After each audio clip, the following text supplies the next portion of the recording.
Hello दोस्तों। तो फिर से आपके लिए एक डरावनी कहानी लेके आ चुका हूँ, भूतिया रिक्शा वाला।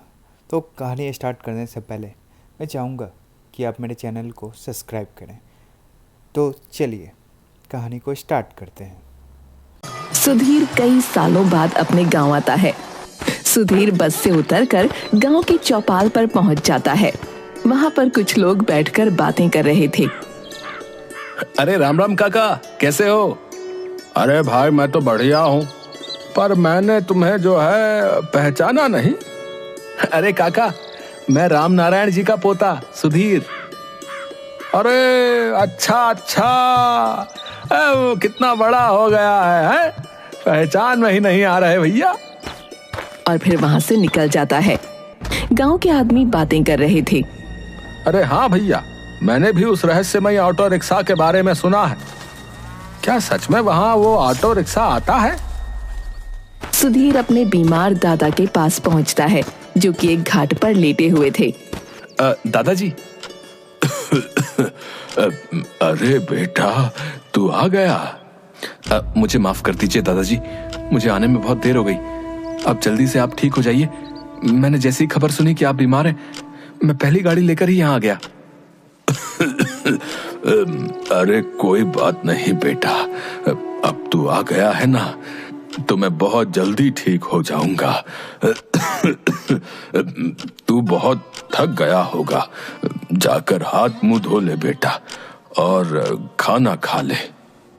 सुधीर हाथ धोने के लिए उठता ही है, तब उसे चौपाल के आदमियों की बात याद आती है, तो वहीं रुक जाता है। अरे दादाजी, मैं जब यहाँ पर आया तब चौपाल पर कुछ लोग किसी ऑटो रिक्शा के बारे में बात कर रहे थे।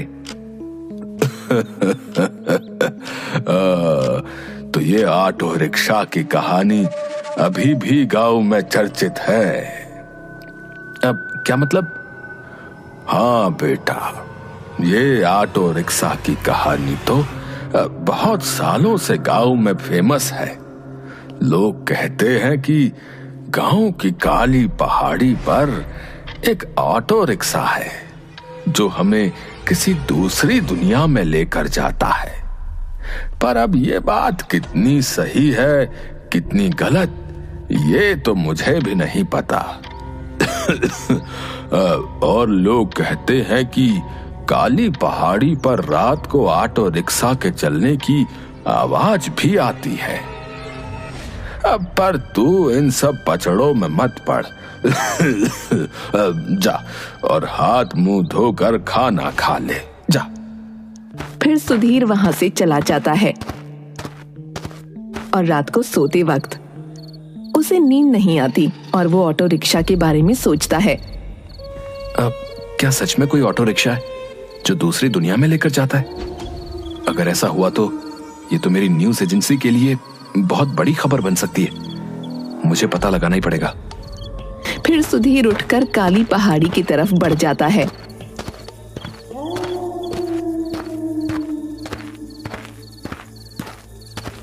अब यहां तो मुझे कोई ऑटो रिक्शा नहीं दिख रहा। थोड़ी देर यहीं रुककर इंतजार करता हूं। 3 बज गए, अभी तक तो कोई ऑटो रिक्शा नहीं आया। खैर, मुझे लगता है कि ये सच में कोई कहानी ही है। सुधीर घर के लिए आगे बढ़ता है, तभी उसे रिक्शा चलने की आवाज आती है। वो वहीं रुक जाता है। अरे, रिक्शे की आवाज। फिर वो आसपास देखता है, पर उसे कोई रिक्शा नहीं दिखता। वो आवाज को ध्यान से सुनता है, तो उसे आवाज पहाड़ी में से आती सुनाई देती है। अरे, ये आवाज तो पहाड़ी के अंदर से आ रही है। तो क्या वो रिक्शा? फिर वो आवाज का पीछा करते हुए पहाड़ी पर चढ़ने लगता है। चढ़ते चढ़ते वो पहाड़ की चोटी पर चढ़ जाता है।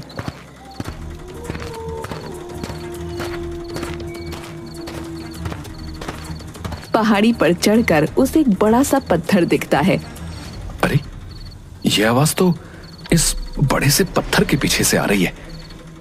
फिर सुधीर उस बड़े से पत्थर को हटाने की कोशिश करता है। बहुत कोशिश के बाद वो पत्थर हटा देता है। उसे वहां एक रास्ता दिखाई देता है जो कि नीचे की तरफ जाता है।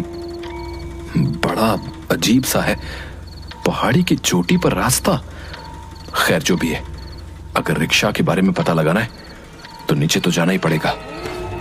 सुधीर उस आवाज का पीछा करते हुए नीचे पहुंचता है।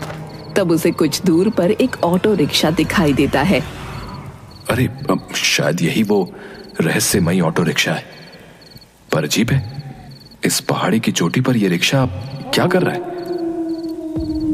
चलो कोई बात नहीं, कोई तो आगे दिखेगा ही, और जो भी इस रिक्शा को चलाता होगा मैं उसी से कुछ बातचीत करके पता लगाने की कोशिश करूंगा। ऐसा कहकर सुधीर ऑटो रिक्शा के पास जाता है। अरे यहां तो कोई भी नहीं है। ओ भैया, कोई है?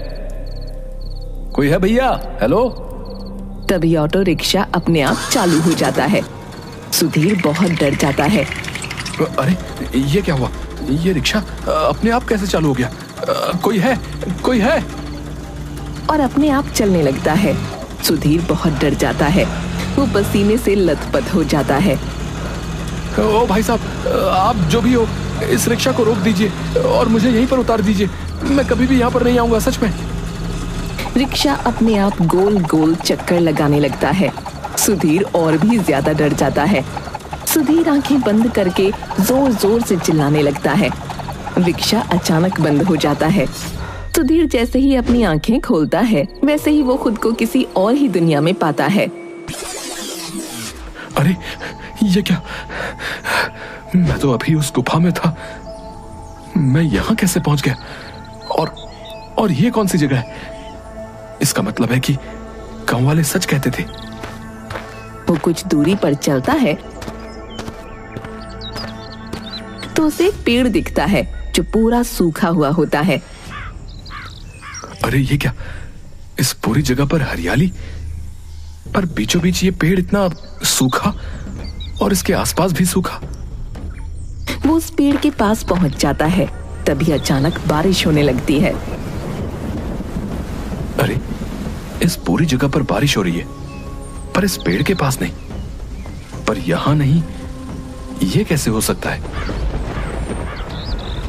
क्योंकि यहां पर मैं हूं। अरे आवाज तो यहीं से आ रही है, पर यहां तो मुझे कोई नहीं दिखाई दे रहा। अरे तुम्हारे पीछे देखो, मैं यहीं तो खड़ा हूं। सुधीर पीछे पलटकर देखता है तो उसे कोई नहीं दिखता। कहीं कोई भूत तो नहीं? अरे भूत भाई साहब, मैं जाने अनजाने में यहाँ पर आ गया हूँ।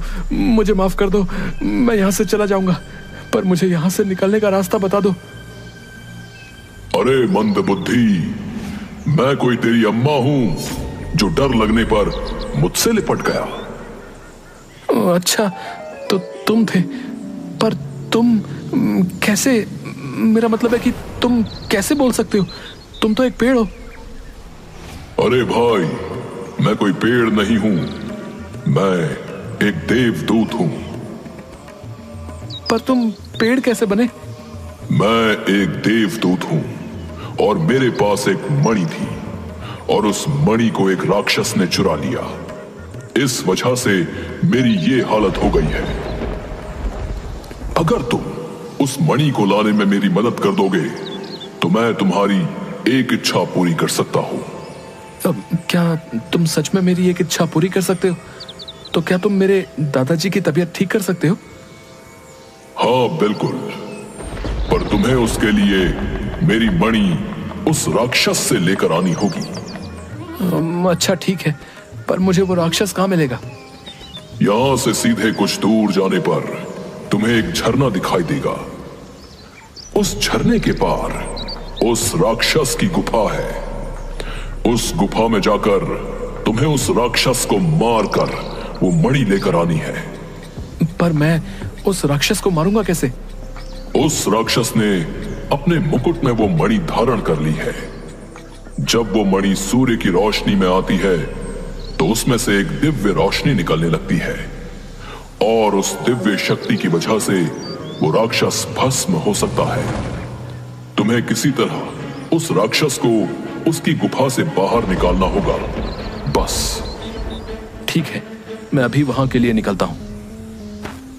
ऐसा कहकर सुधीर वहां से निकल जाता है। कुछ दूर चलकर सुधीर को एहसास होता है कि झाड़ियों में से कोई उसकी तरफ आ रहा है और जोर जोर से चलने की आवाज आती है। पर वो उस आवाज को नजरअंदाज करके आगे बढ़ता है। फिर थोड़ी ही देर में उसके सामने एक मदमस्त हाथी दौड़ता हुआ आता है। सभी पेड़ों को नष्ट करते हुए वो उसकी तरफ बढ़ रहा होता है। अरे बाप रे, ये हाथी तो मेरी तरफ ही आ रहा है और वो भी इतने गुस्से में। फिर सुधीर उसे देखकर भागने लगता है। हाथी उसके पीछे पीछे आने लगता है। डर के मारे सुधीर एक पेड़ के पीछे छुप जाता है। अब इस हाथी से कैसे बचूं? अगर मैं इसके सामने गया तो ये एक बार में ही मेरा कचूमर बना देगा। अरे अचानक ये हाथी कैसे गिर गया? अरे बाप रे, इसको तो बहुत चोट लगी है और खून भी बह रहा है। अच्छा, तो ये इसीलिए इतने गुस्से में था। फिर सुधीर हाथी के पास जाता है और अपने कपड़ों से उसका खून साफ करता है और उस पर प्यार से हाथ फेरता है और आसपास से कुछ पत्ते लेकर जख्मों पर पट्टी कर देता है। मेरे हाथी महाराज, आपको पट्टी तो लगा दी है, अब इतना दर्द नहीं होगा। ऐसा कहकर सुधीर वहां से चला जाता है।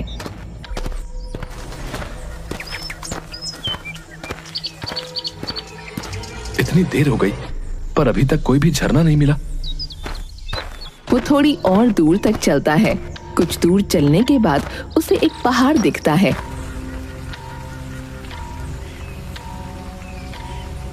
झरना तो पहाड़ में से ही निकलेगा, तो इसका मतलब है कि मुझे यहीं कहीं आसपास झरना मिलेगा।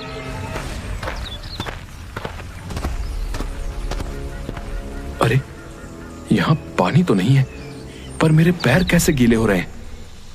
फिर वो जमीन को छूकर देखता है तो उसे पानी का सा एहसास होता है। अच्छा, इसका मतलब है कि ये झरना अदृश्य है और इसका मतलब ये है कि उस राक्षस की गुफा यहीं कहीं आसपास है। अब मुझे वो गुफा ढूंढनी होगी। वो गुफा को ढूंढने के लिए सभी तरफ देखता है, पर उसे गुफा नजर नहीं आती। वो ये सब सोच ही रहा था कि उसके कपड़ों में जो हाथी का खून लगा था वहां उसकी एक बूंद गिर जाती है। तभी अचानक झरना और पानी दिखाई देने लगते हैं। अरे ये क्या? अभी तो यहाँ कुछ भी दिखाई नहीं दे रहा था और अब अचानक। तभी सुधीर देखता है कि झरने के अंदर से एक लंबी सी जबान बाहर निकलकर एक पक्षी को निगलकर झरने में वापस चली जाती है। इसका मतलब है कि झरने के अंदर गुफा है। फिर सुधीर झरने की तरफ बढ़ता है और झरना पार करके उस गुफा में चला जाता है। गुफा में जाकर सुधीर चुपके से उस राक्षस को देखता है।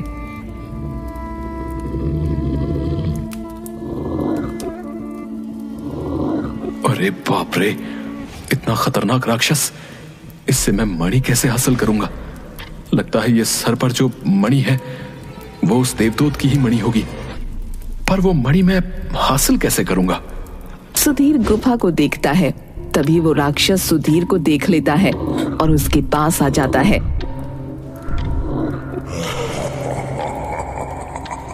तुझे क्या लगा कि तू मेरे इलाके में छुप जाएगा तो मुझे पता नहीं चलेगा? आज तो मैं बड़े दिनों बाद इंसान का खून पीऊंगा। और उसे जमीन पर पटक देता है।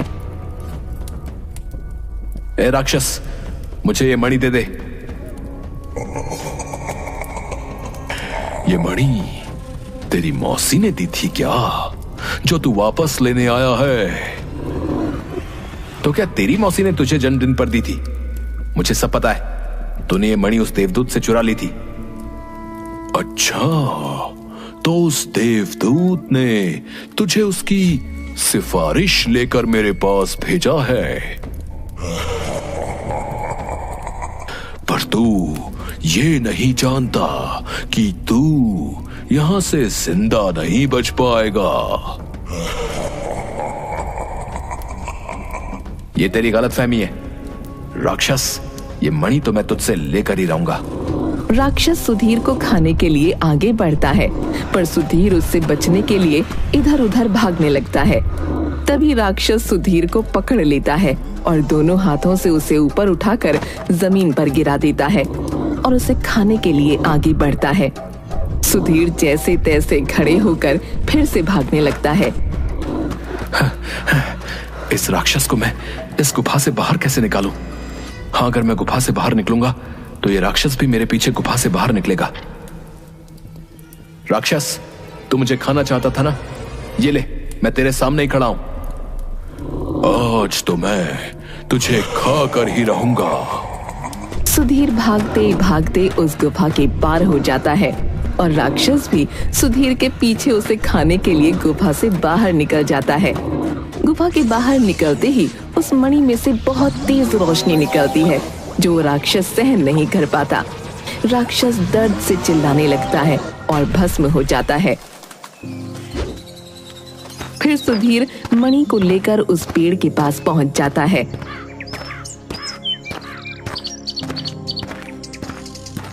अरे, तुम मणि ले आए, अब इसे मेरे बीचों बीच लगा दो। सुधीर उस मणि को पेड़ के बीचों बीच लगा देता है और वो पेड़ फिर से देवदूत के वेश में आ जाता है और चारों ओर फिर से हरियाली हो जाती है।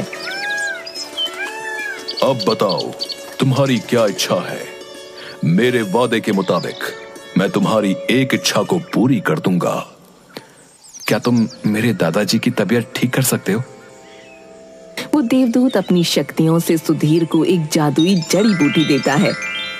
ये लो, ये जड़ी बूटी जैसे ही तुम अपने दादाजी को पिलाओगे, तुम्हारे दादाजी की तबीयत ठीक हो जाएगी। पर मैं यहां से वापस कैसे जाऊंगा? तभी वो ऑटो रिक्शा फिर से सुधीर के सामने आकर खड़ा हो जाता है। तुम इस ऑटो रिक्शा में बैठकर फिर से वहीं पर पहुंच जाओगे जहां से तुम आए थे। सुधीर ऑटो रिक्शा में बैठकर अपने गांव पहुंच जाता है